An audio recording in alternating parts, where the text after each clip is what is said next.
All right, guys, check this out. I'm so stoked. So I got bears in my truck. That's my son's first painting, by the way. It doesn't resemble anything, but he's two and a quarter, 2.5 years old.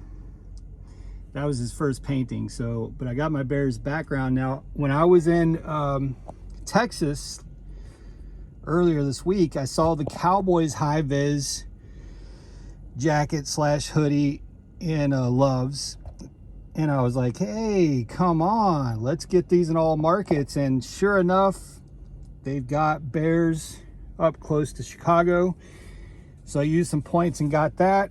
And then for the little guy, I got him a little tiny high-vis hoodie. So I was able to score dad and son's hoodies with Love's points. But look at that, how cool is that, man? Even if you're not a Bears fan, be looking for, I mean, this is pretty dope for a high-vis. That's all high-vis striping right there. So that'll pass off for high-vis at most customers. Pretty dope. Be right back.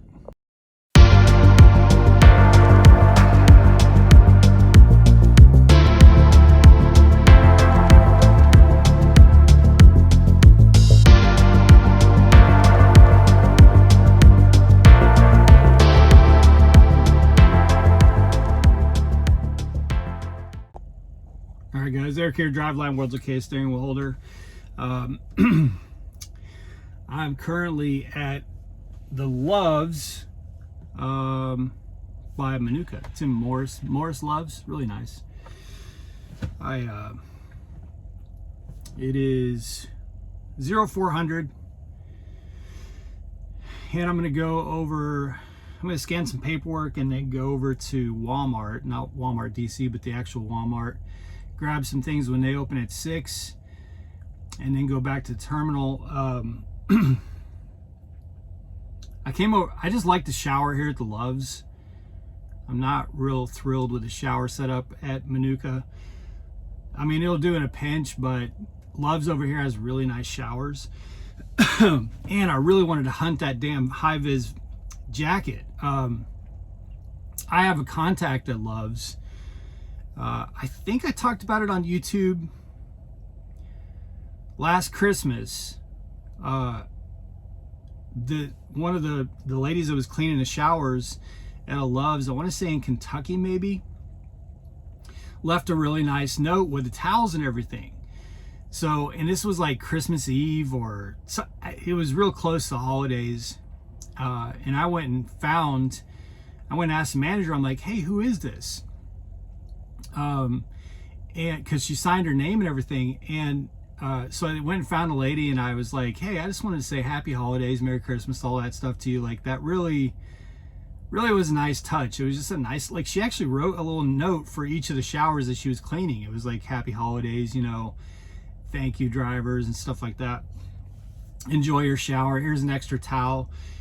It was just a really nice touch. So I went and found her, and I took a picture with her and everything, and I sent that to my contact at Love's.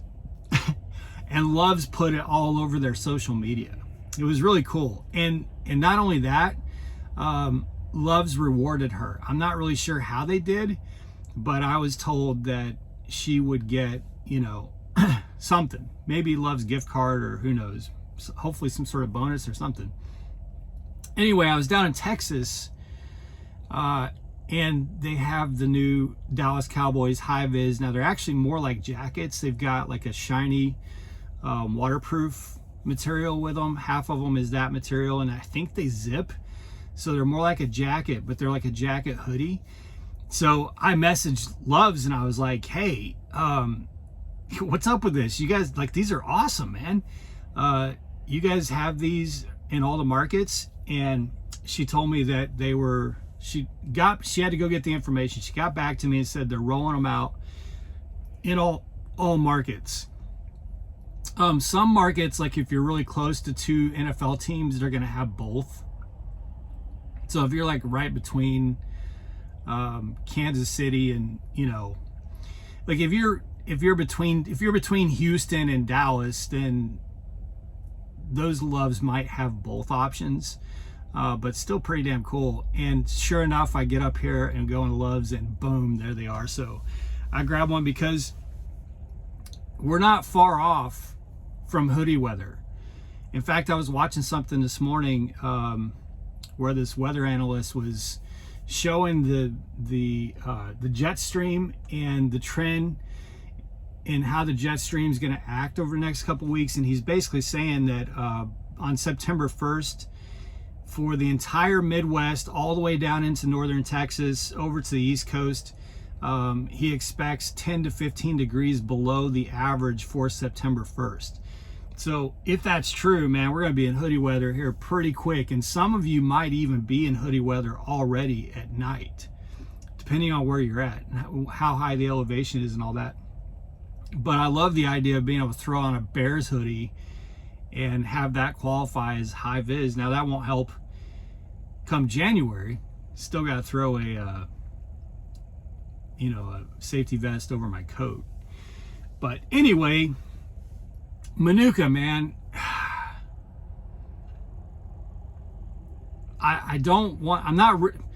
okay, anyone at Prime, I'm not talking about drivers, I'm not ripping on Minooka. It is very, very appreciated. Extremely grateful that that is an option, because I had an emergency situation that I really had to get to a terminal like right away for. And I was only like 90 miles from Minooka, so it worked out really well.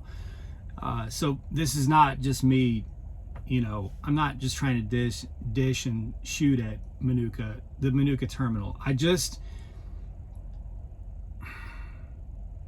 My two things that I would say, and again, I just feel like I'm just going to be bitching, but I'm just going to say it. My first complaint is why are employees allowed to park right in front of the washout bay?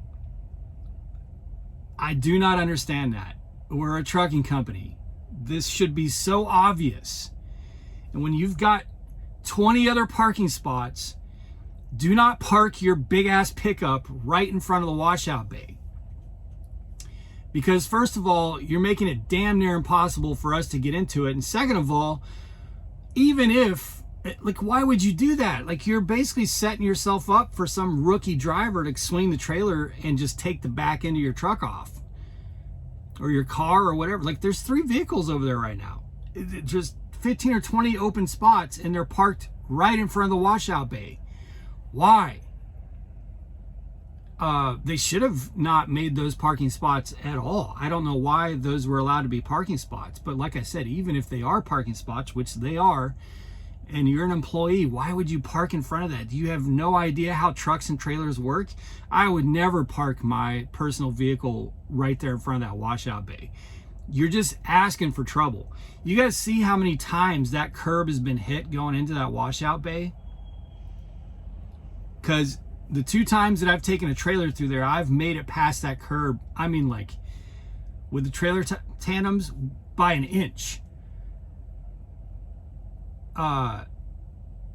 So that just, I'm just dumbfounded by that. But anyway, whatever. We can live with it. We move on. The second thing is, and I know this is probably, this is way above my pay grade. But I hope that terminal is not landlocked like Pittston is, because it's already becoming a problem.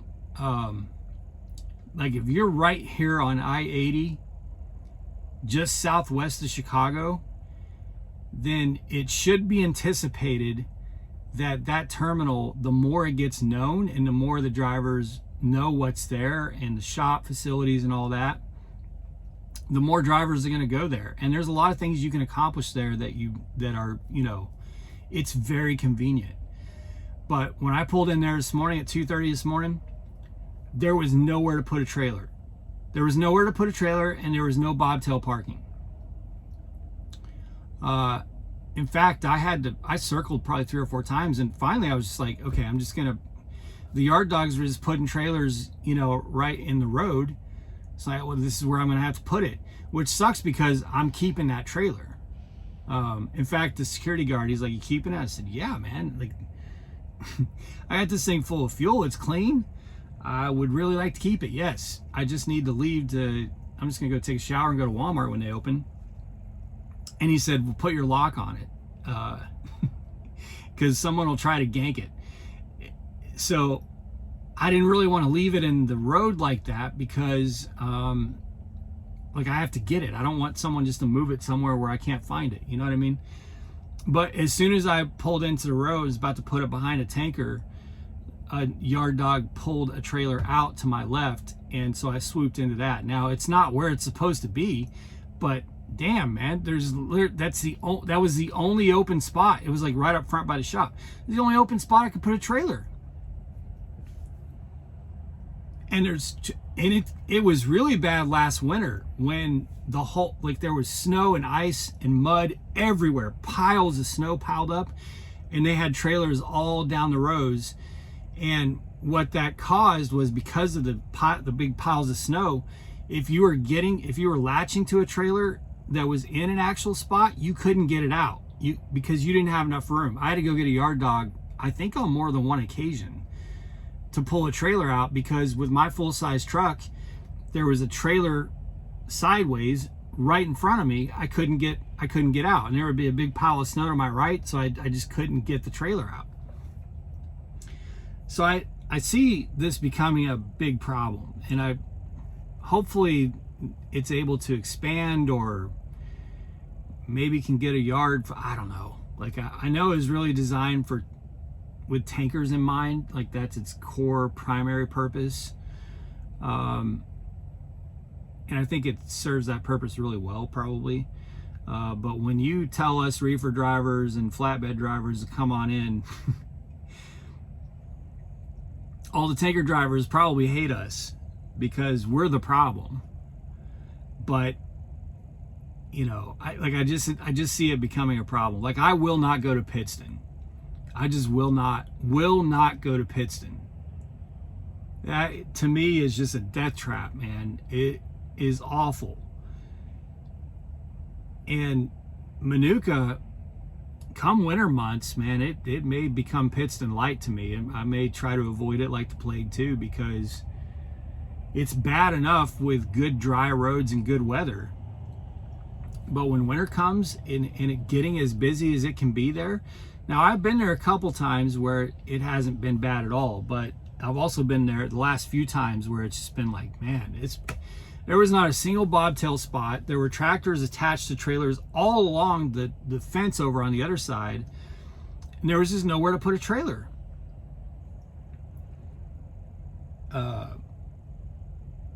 But again, you know, I don't know that anything can be done about any of that, and maybe it just is what it is. But again, I very much appreciate that there is an option. Very much appreciate it, because it solved the problem for me this morning. It solved a big problem for me this morning, and gave me the convenience of being able to come over here to grab a shower, bobtail, and then I'm going to go to Walmart, do some shopping, grab some things as soon as they open here in an hour and a half. So I'll take this time to scan my paperwork and then go over there and be there when Walmart opens, and then I got to take a 10 because I've been working all night. So that's my story. So I'd love to know your thoughts. I got a video coming up. I'm making all these videos early for channel members. So I think, let's see, today's Wednesday, so the regular subscribers will see this Thursday morning. Friday morning, I'll have a video up about the freight market. Like, I'm getting really frustrated with some analysts, and especially some of them at FreightWaves. And I have some friends that work for FreightWaves, and this is not going to be meant as a lobbing an arrow at them, but basically, to give you guys the short of it, and then I'll expand on it quite a bit in the next video. I don't think any of the freight analysts know what the fuck they're talking about.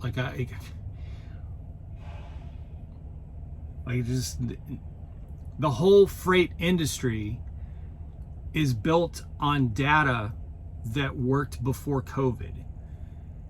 And all of that data seems to be bullshit now. I'm just being honest with you, being real.